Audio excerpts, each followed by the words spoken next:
If you know the enemy and you know yourself, you need not fear the result of 100 battles. That's one of my favorite quotes from Sun Tzu. The cyber world is a battlefield, and if you're not careful, you can fall victim to cybercrime without ever noticing.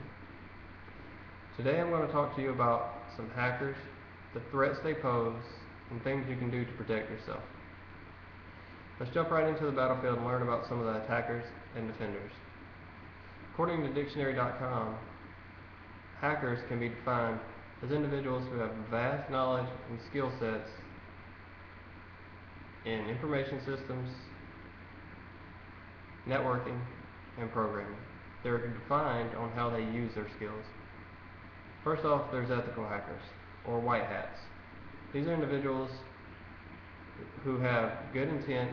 If they find weaknesses, they identify it and let the owner know, and as a job or whatnot, they usually perform penetration testing so people or companies can harden their security.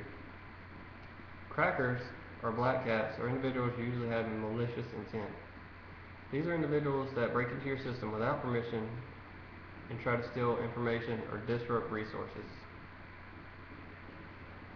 According to Cybersecurity Cafe, in an article titled Hacking, these individuals choose their targets with a two-step stage called the pre-hacking stage. First, they identify their target, and then they gather resources and information. Now that you have an idea of the types of hackers, let us examine what threats they pose. In this age of technology, the World Wide Web is at everyone's fingertips, and you can use this to surf the web, pay bills, go to school, stay in touch with family, Facebook, everything. However, that convenience is coming at a price because cybercrime is skyrocketing over the last few years and continuing to grow. According to Semantic.com, in an article titled Cybercrime 2011, over 430 million people were victims of cybercrime over the last year, and cybercrime has a black market net worth of 380 billion annually. Malware, spam, and viruses are a few ways hackers can commit crime. Spam is usually sent to email accounts, and that's the one way they can generate their income. And they do this by using zombie computers.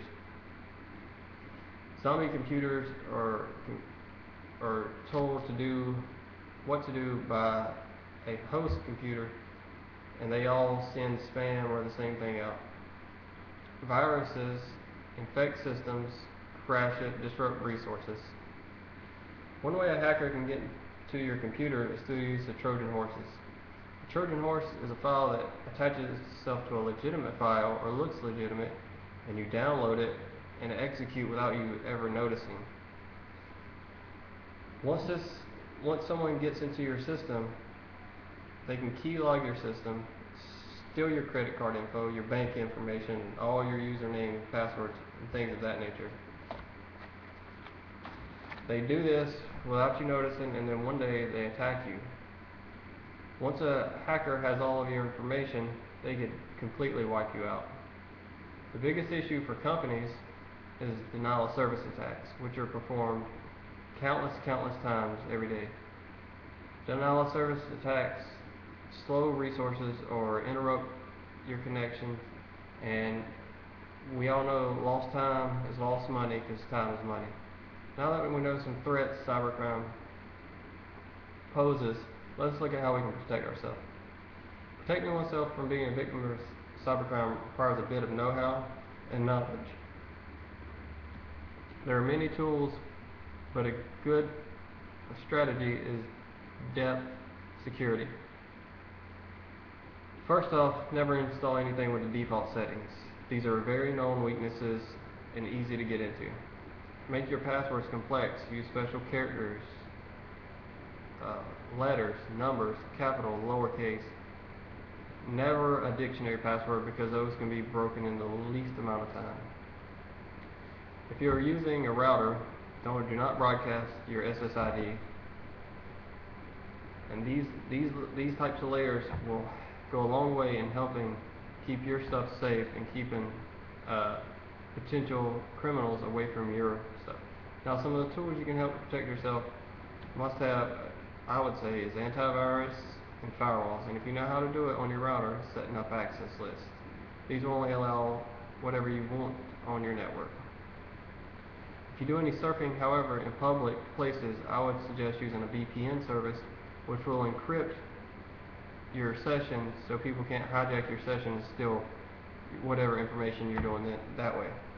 Now that you have a better understanding of the tools and layers we just discussed, let's go back over what I talked about today. Today I told you about the different types of hackers, the threats they pose, and what you can do to protect yourself. Remember what Sun Tzu said, if you know the enemy and you know yourself, you need not fear the results of 100 battles. Don't fall victim to cybercrime. Get out there, learn how to protect yourself, your identity, your money, and your information.